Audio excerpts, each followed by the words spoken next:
ब्रह्मानन्दं परमसुखदं केवलं ज्ञानमूर्तिं द्वन्द्वातीतं गगनसदृशं तत्त्वमस्यादिलक्ष्यम् एकं नित्यं विमलमचलं सर्वधी साक्षिभूतं भावातीतं त्रिगुणरहितं सद्गुरुं तं नमामि।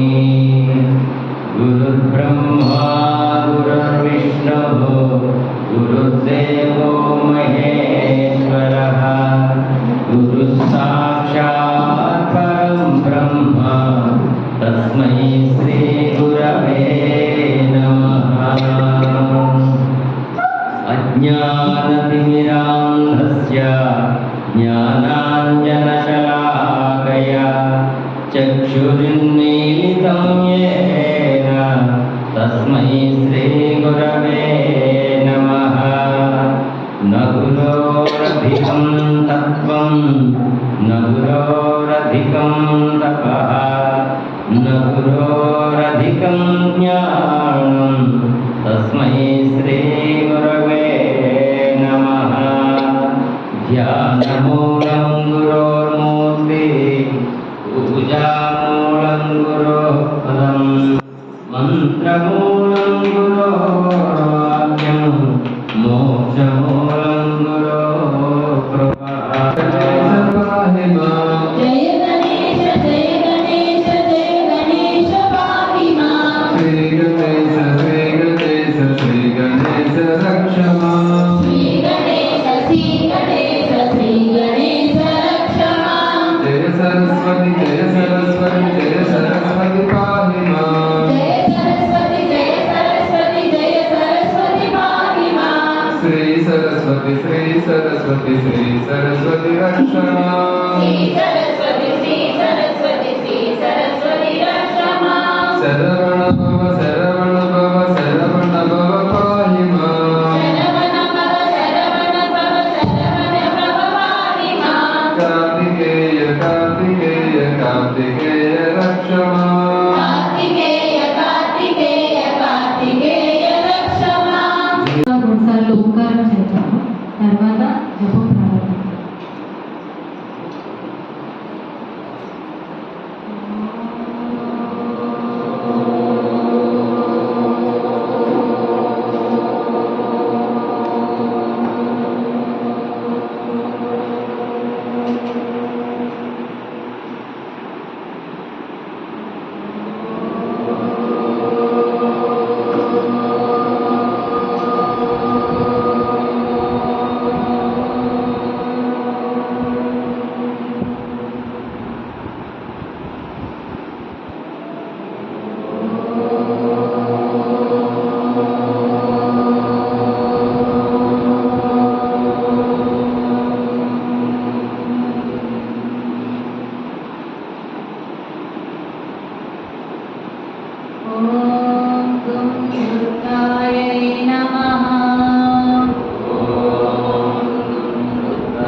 అలాగే ధ్యానం చక్కగా మనం ఏకాగ్రతగా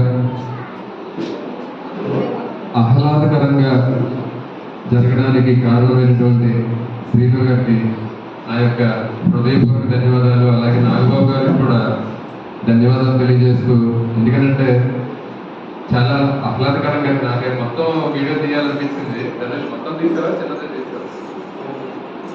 చక్కగా మొత్తం దాన్ని మనం అసలు అది ఒక్కటి మనం నెక్స్ట్ టైం మొత్తం తీద్దాం. చక్కగా తీసుకుంటే మన ధ్యానానికి చాలా చక్కగా ఉంటుంది అనిపించింది. కాబట్టి వారికి నా యొక్క ప్రత్యేక ధన్యవాదాలు. మన ఆశ్రమంపై ప్రేమతోటి చక్కగా ఎంత శ్రమకు వచ్చి మన రోడ్డు బాగోదు అయినా కూడా శ్రమకు వచ్చి వచ్చినందుకు ధన్యవాదాలు తెలియజేస్తాం. Thank you very much sir. Thank you అండి. అలాగే మన ఆశ్రమంలో గురువు గారు ఒక నిర్ణయం తీసుకోవడం జరిగింది. మనం నవరాత్రులు అమ్మవారికి నవరాత్రులు చేయాలి, మన ఆశ్రమంలో చేయాలని ఒక సంకల్పం చేయడం జరిగింది. దానికి అనువుగా ఆ కార్యక్రమం దిగ్విజయం కావడానికి శ్రీను దంపతులు ఎంతో శ్రమకొచ్చారు. వారికి మనందరి తరఫున గట్టిగా ఒకసారి ధన్యవాదాలు తెలియజేస్తూ, అమ్మ యొక్క అనుగ్రహం ఆశీస్సులు వారి కుటుంబంపై సదా ఉండాలని, వారు మరిన్ని మంచి కార్యక్రమాలు మన ఆశ్రమానికి చేదోడు వాదోడుగా నిలబడి చేయాలని మనస్ఫూర్తిగా ప్రార్థిస్తున్నాను. Thank you sir. Thank you very much Srinu గారు. Thank you very much. అలాగే మరొక ముఖ్యమైన విషయం, మనం పూజ్య శ్రీ తత్వజ్ఞానంద స్వామి వారు రేపు మంగళవారం ఆంధ్ర యూనివర్సిటీకి వస్తున్నారనమాట. అయితే ఎవరైనా రావాలి అనుకుంటే అందరినీ రమ్మని నేను అనుకోలేదు, కానీ అవకాశం ఉన్న వాళ్ళు మనకి రామపురం నుంచి మన అదే దేవుడు గారి వెహికల్ బయలుదేరుతుంది. ఎవరైనా వస్తే అక్కడ ఆయనకి స్పిరిచువల్ సైంటిస్ట్, ఆధ్యాత్మిక శాస్త్రవేత్త, స్పిరిచువల్ సైంటిస్ట్ అనే ఒక బిరుదుని ఆయనకి ఇవ్వడం జరుగుతుంది. దానిలో భాగంగా గురువు గారు ఫోన్ చేశారు. మహాత్ములు వచ్చినప్పుడు దర్శించుకోవడం ఎంతో మనకి ఎంతో ఆనందదాయకం. పైగా వారే విశాఖపట్నం రావడం అనేది నిజంగా మన అదృష్టంగా భావించవచ్చు. మధ్యాహ్నం 3 గంటలకి సత్యనారాయణ స్వామి గారు అప్పుడు వచ్చారు కదా, 3 రోజులు ఉన్నారు కదా, ఆయన వచ్చి అక్కడించాడు. ఆయన అక్కడి నుంచి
पार्थोदनुद्धरः तत्र श्रीविजयोर्भूतिः गृहानीतिर्मतिर्मम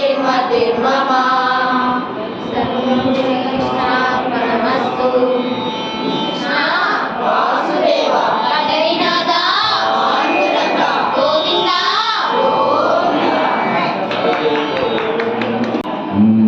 भज गोविंदं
పరమాత్మనే నమః.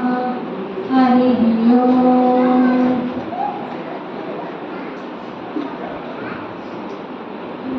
ఇచ్చట వెలిసిన విశ్వనాథ భగవానునికి నా సాష్టాంగ నమస్కారములు తెలియజేస్తున్నాను. మరియు మన గురువు గారైన విష్ణుదేవానంద స్వామి గారికి నా సాష్టాంగ నమస్కారములు తెలియజేస్తూ ఆ సత్సంగానికి చేసిన భక్తులందరికీ నమస్కారం. ఈరోజు మనము భజగోవిందం అనే స్తోత్రాన్ని విన్నాం. ముందుగా మనం స్తోత్రం గురించి మాట్లాడుతున్నాం. స్తోత్రాలు మామూలుగా మనం ఏవైతే పఠించే ఉంటాయో అవన్నీ పురాణ గాథల బట్టి ఉంటాయి. గణేష్ స్తోత్రం అనుకోండి, అమ్మవారి స్తోత్రం అనుకోండి, శ్రీకృష్ణ స్తోత్రం అనుకోండి, అవన్నీ మనము వాళ్ళని కీర్తిస్తూ స్తుతిస్తూ ఆరాధిస్తూ చెప్తూ ఉంటాం. కానీ మనం ఎలా చెప్తూ ఉంటాం స్తోత్రాలని? ఒకరోజు కష్టంగా ఉంటుంది మొదటిసారి నేర్చుకోవడానికి, రెండో రోజు కొంచెం ఈజీ అవుతుంది, తర్వాత ఆటోమేటిక్గా టేప్ రికార్డ్ వేసినట్టు స్తోత్రాలు వస్తూనే ఉంటాయి మాకు నోటి నుంచి. కానీ మనం ఇక్కడ మిస్ అవుతుంది ఏంటి అంటే ఆ స్తోత్రం అర్థం ఏమిటి? గురుగారు మనకు చెప్తూ ఉంటారు, మనం భజనలు చేస్తుంటాము, అన్నీ వింటూ ఉంటాం, కానీ దాని భావన తెలుసుకొనిదే చేస్తే దాని ప్రయోజనం ఏమొస్తుంది? మనం ఇప్పుడు మన నిత్య జీవితంలో ఏవైతే పౌరాణిక స్తోత్రాలు చేస్తున్నామో వాటన్నిటిని అలా యాంత్రికంగా చేసుకుంటూ పోతే కనుక మనం ఆధ్యాత్మిక మార్గంలో ఒక మెట్టు ముందుకు వెళ్ళడానికి అవ్వదు. మనం ఒక మెట్టు ముందుకు వెళ్ళాలి అంటే ఆ స్తోత్రం యొక్క అర్థం ఏంటో తెలుసుకోవాలి. తరువాత దాన్ని మనం నిత్య జీవన విధానంలో ఎలా అలవర్చుకోవాలో తెలుసుకోవాలి. అలా మనకు మార్గదర్శనం చేసే స్తోత్రాన్ని దార్శనిక స్తోత్రాలు అంటారు.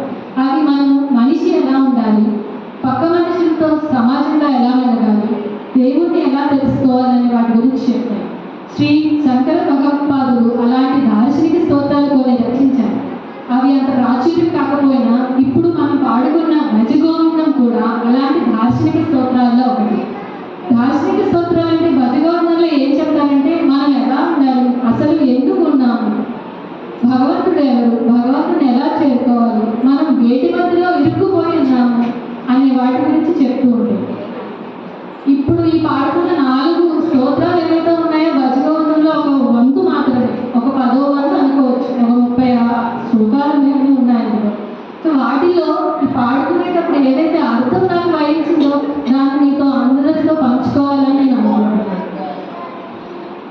తత్వవిధానంద స్వామి గారు ఒక మాట అంటారు, మనం అందరము మన సంసార జీవితంలో మునిగిపోయి ఎప్పుడు మనకు ఆనందం కలగట్లేదు, ఎప్పుడు దుఃఖాలే ఉంటున్నాయి, ఆనందం నాకు ఎందుకు రాదు, నేను ఎందుకు ఆనందంగా ఉండలేకపోతున్నాము అని అనుకుంటాం. కానీ ఆనందం అనేది ఎక్కడో లేదు, మనలోనే ఉంటుంది. మనకు ఆనందానికి చాలా చిన్న దూరమే ఉంటుంది. ఆ దూరాన్ని తగ్గించి ఆనందాన్ని చేరుకోవడానికి ఈ స్తోత్రం మనకు పనిచేస్తుంది. ఎందుకంటే మనం ముందు అనుకున్నాం సంప్రాప్తే సన్నిహితే కాలే నహి నహి రక్షతి దుఃఖంకరణే. అంటే ఇప్పుడు మనం ఏదైతే జీవనం గడిస్తున్నామో, ఇప్పుడు ఉన్నాం అంటే వర్తమానంలో ఉన్నాం. భవిష్యత్తులో ఏముంది? భవిష్యత్తులో మన కూతురుంటారా, కొడుకుంటారా, సంబంధాలు ఉంటాయా, లేకపోతే ఆస్తి ఉంటారా? చెప్పగలము మనము ఈరోజు మనం ఇలా ఉన్నాము, రేపు ఎలా ఉండగలము? కానీ రేపు ఏమొస్తుందో ఖచ్చితంగా ఒకటి నిర్ణయించి ఉంటారు. ఏంటి? ఏ ప్రాణికైనా ఏ జీవికైనా ఈ దేహం నుంచి విముక్తి అంటే మరణం తథ్యం. భవిష్యత్తు కాలానికి వెళ్తే మరణం తథ్యం. అది ఎప్పుడు? ఈ క్షణం నుంచి మరుక్ష క్షణంలో కూడా అవ్వచ్చు. అంటే ఈ క్షణంలో మనం ఏదైతే అనుభవిస్తున్నామో అది మరుక్షణంలో నీకు వచ్చేది మరణమే. దానిని నువ్వు ఎలా తెలుసుకుంటావు, దానిలోంచి నువ్వు భగవంతుని ఎలా చేరుకుంటావు అనేది మనం తెలుసుకుంటేనే ఈ మానవ జన్మకు అర్థం ఉంటుందండి. అసలు ఈ స్తోత్రం రాయడానికి ఒక కారణం ఉందంట. శంకరుల వారు ఒకసారి అలా వెళుతూ ఉంటే ఒక వ్యాకరణ సిద్ధాంతుల వారు, వ్యాకరణ సిద్ధాంతులు అంటే తెలుసు కదా, వ్యాఖ్యాలు రాస్తారు, కవితలు రాస్తారు, వాటి కూర్పులు చేస్తారు, వాటితో కుస్తీ పడుతూ ఉంటే శంకరుల వారు అన్నారంట, అయ్యా మీరు ఇప్పటి వరకు వ్యాకరణ శాస్త్రంలో కావాల్సినంత సేవ చేశారు, కానీ ఇప్పుడు కూడా దీంతో కుస్తీ పడుతూ ఉంటే మీరు భగవంతుని ఎప్పుడు తెచ్చుకుంటారు, ఎప్పుడు ఆయన చేరుకుంటారు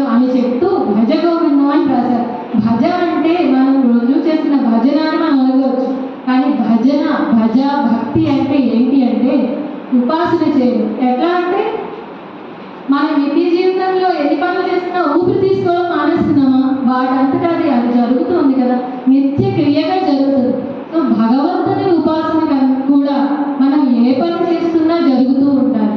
ఇది మనల్ని మన సంసార జీవితంలోంచి పక్కకు నెట్టేసి కేవలం భగవంతుని మీద ధ్యానం ఉంచాలి, ధ్యాస ఉంచాలని చెప్పట్లేదు.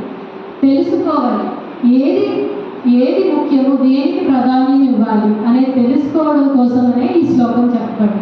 తర్వాత మనము మా కురు ధన జన యౌవన గర్వం అంటే ఇప్పుడు మనం ఈరోజు ఉన్నాం, నా చుట్టూ 100 మంది కుటుంబ సభ్యులు ఉన్నారు, నాకు ధనం ఉంది, నాకు యవ్వనం ఉంది, నాకు నచ్చినట్టు నేను చేసుకోవచ్చు మనం అందరం అనుకుంటాం. కానీ హరతి నిమేషాత్ కాల సర్వం, కాలం నిర్ణయిస్తుంది మన దగ్గర ఏముంది అన్నది.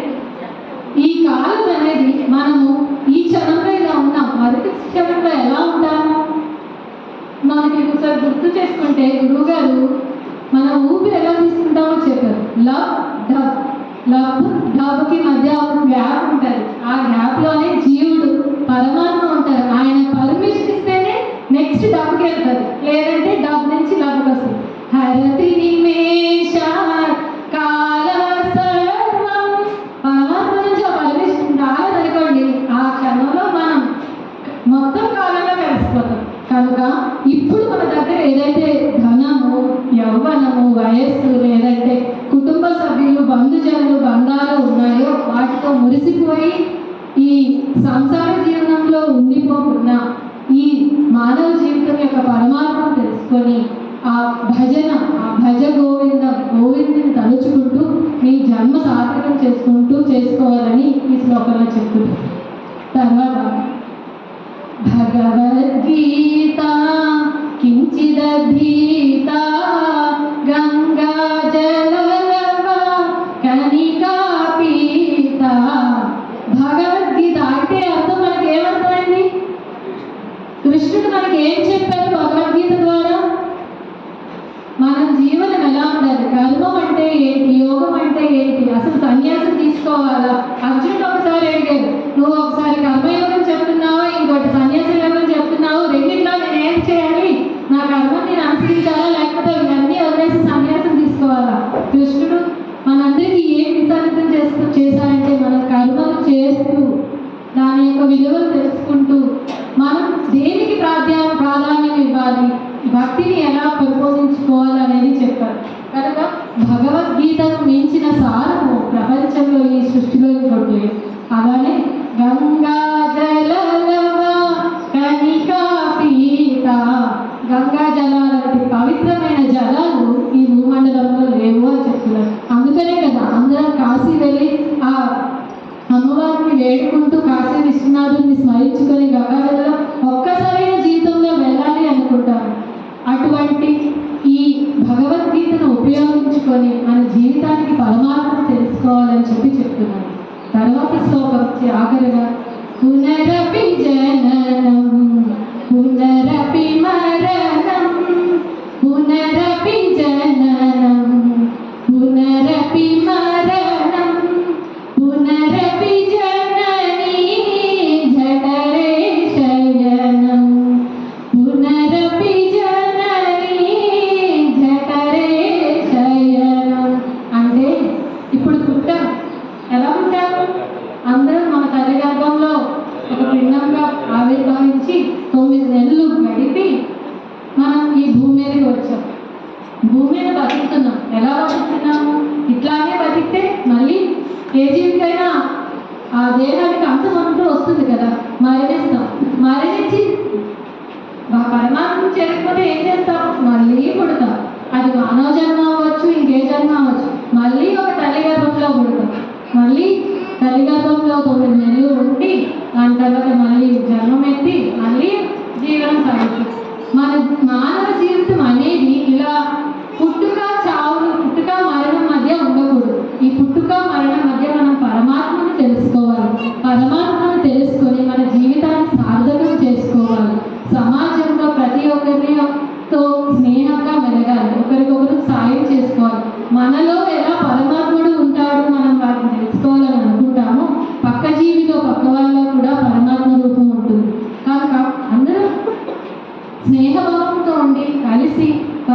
భగవంతుని తెలుసుకునే ప్రయాణంలో ముందుకు సాగాలి. అంతేకాకుండా ఈ పుట్టుక చావుల మధ్య సుడిగుండంలో పడవద్దు, మళ్ళీ అస్తమాను తల్లి గర్భంలో వచ్చి 9 నెలలు ఉండి మళ్ళీ పుట్టి మళ్ళీ మరణం, ఈ సుడిగుండంలో పడవద్దు అని చెప్తూ శంకర భగవత్పాదులు గారు ఈ భజగోవిందాన్ని రచించారు. ఈ శ్లోకాలు కొన్ని పదాలు మనం చూస్తూ ఉంటే మనకు తెలిసిన వాటిలానే ఉంటాయి.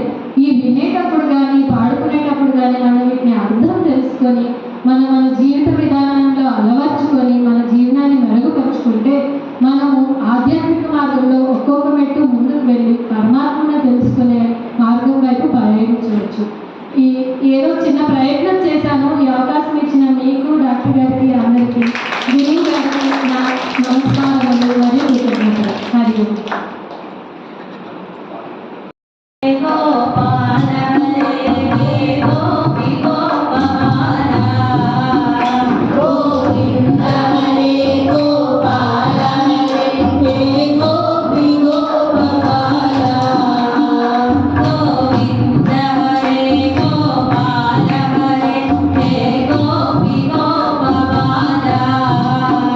గోవింద హరే గోపాల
श्रीमद्भगवद्गीता अधः पञ्चदशोऽध्यायः पुरुषोत्तमयोगः श्रीभगवानुवाच ऊर्ध्वमूलमधःशाखम् अश्वत्थं प्राहुरव्ययम् छन्दांसि यस्य वर्णानि यस्तं वेद स वेदवित् अधश्चोर्ध्वं प्रसृता शाखा गुणप्रवृद्धा विषयप्रवालाः अधश्च मूलानि अनुसन्ततानि कर्मानुबन्धीनि मनुष्यलोके न रूपमस्येव तथोपलभ्यते नातो न चाति न च सम्प्रतिष्ठा अश्वत्थमेनं सुविरूढं मूलम् असङ्गशस्त्रेण दृढेन छित्त्वा हरः परं तत्परिमार्गितव्यं यस्मिन् गतानां निवर्तन्ति भूयः तमेव चाद्यं पुरुषं प्रपद्ये यतः प्रवृत्ति प्रसृता पुराणि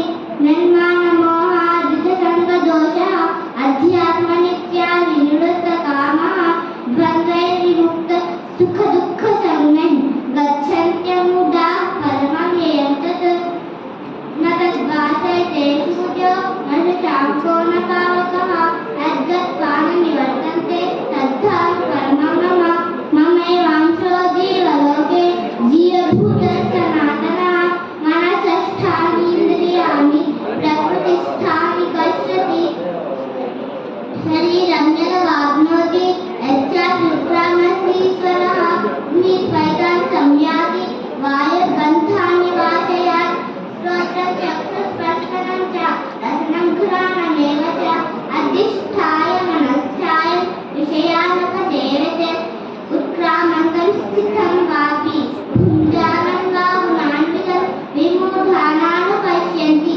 पश्यन्ति ज्ञानचक्षुषः अतन्तो योगिनश्चैनं पश्यन्त्यात्मन्यवस्थितम् अतन्तोऽप्यकृतात्मानो नैनं पश्यन्ति चेतसः अतः तेजः जगद्भासयतेऽखिलम् अचन्द्रमस्य यच्चात्मं तच्चेतो विद्धिमानः गामाविश्य च भूतानि धारयाम्यहमोजसा पुष्णामि चौषधीः सर्वं सोमो भूत्वा रसात्मकः अहं वैश्वानरो भूत्वा प्राणिनां देहमाश्रितः प्राणापानसमायुक्तः पचाम्यन्नं चतुर्विधम्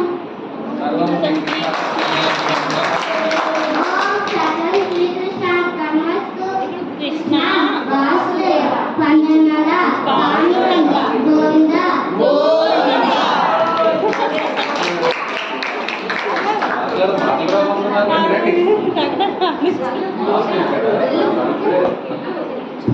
हरिओम नमः अथ पंचदशोऽध्यायः अथ पंचदशोऽध्यायः श्रीभगवानुवाच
నరసింహ శతకం అనే పేరుతో 1000 సంవత్సరాల క్రిందట శేషప్ప కవి అనే ఒక కవి రచించినటువంటి నరసింహ శతకం అనే ఒక సంపుట నుంచి మనం ఒక 2-3 పద్యాలు వినిపించే ప్రయత్నం చేస్తాను. చిత్తశుద్ధిగా నీకు సేవ చేసేదగాని సురవిలో జనుల మెప్పులకు కాదు, జన్మ పావనతకై స్మరణ చేసేదగాని సరివారిలో ప్రతిష్టలకు కాదు, ముక్తి కోసమనే మృక్కి వేడెదగాని దండి భాగ్యము నిమిత్తంబు కాదు, పారమార్థికముకునే పాటు పడి తినగాని కీర్తికినపేక్ష పడలేదు కృష్ణవర్ణ. భూషణ వికాస శ్రీ ధర్మపుర నివాస దుష్ట సంహార నరసింహ దురిత దూరా.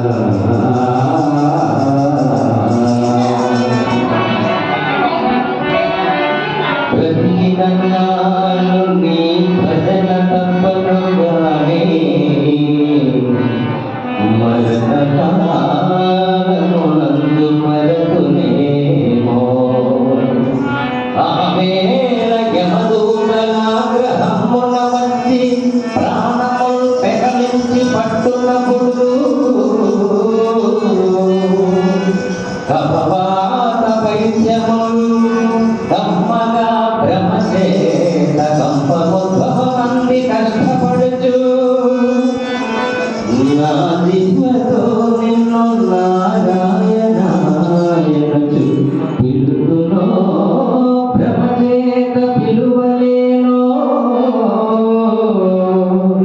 నాటికిప్పుడే భక్తి నీ భజన సేతును జని వినమయ్య ధైర్యముగను. భూషణ వికాస శ్రీ ధర్మపుర నివాస దుష్ట సంహార నరసింహ దురిత దూరా.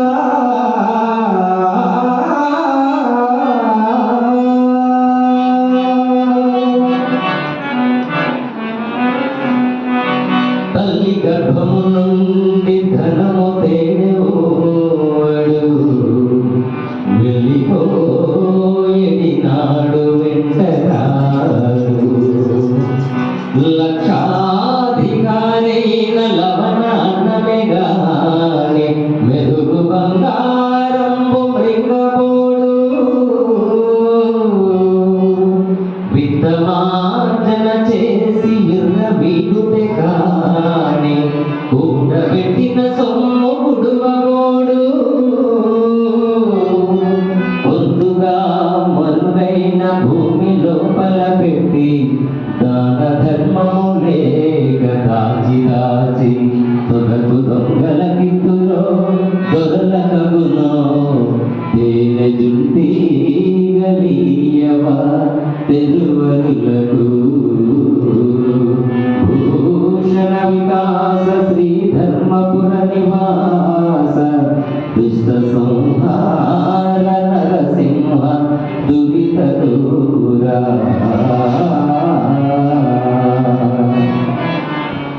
పాంచభౌతికము దుర్భర కాయం విదెప్పుడో విడచుట ఎరుకలేదు, శతవర్షముల దాకా మితము చెప్పిది గాని నమరామాట నెమ్మరమున.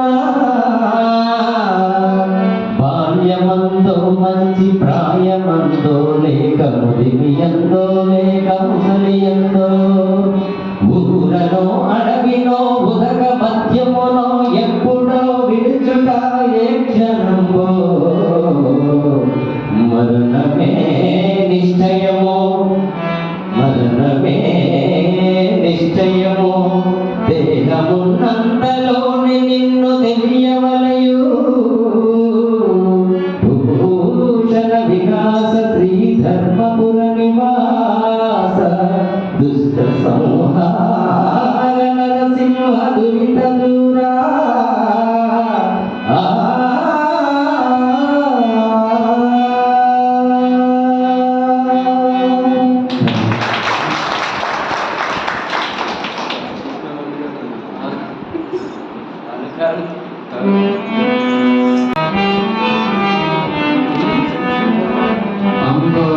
అంబాశాంభవి చంద్రమౌళి అమలా అపర్ణా ఉమా పార్వతీ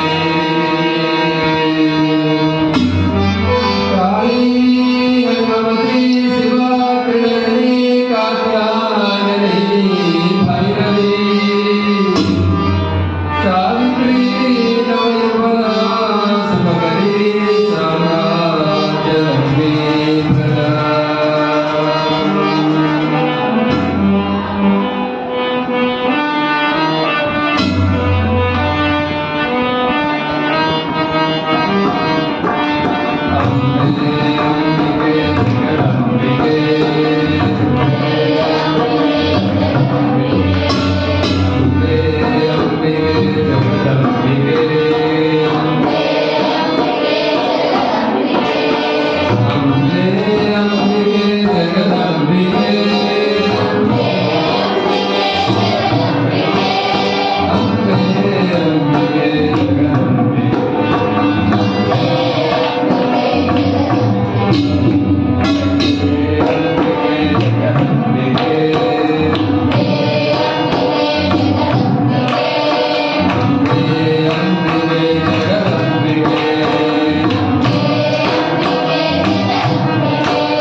దేవ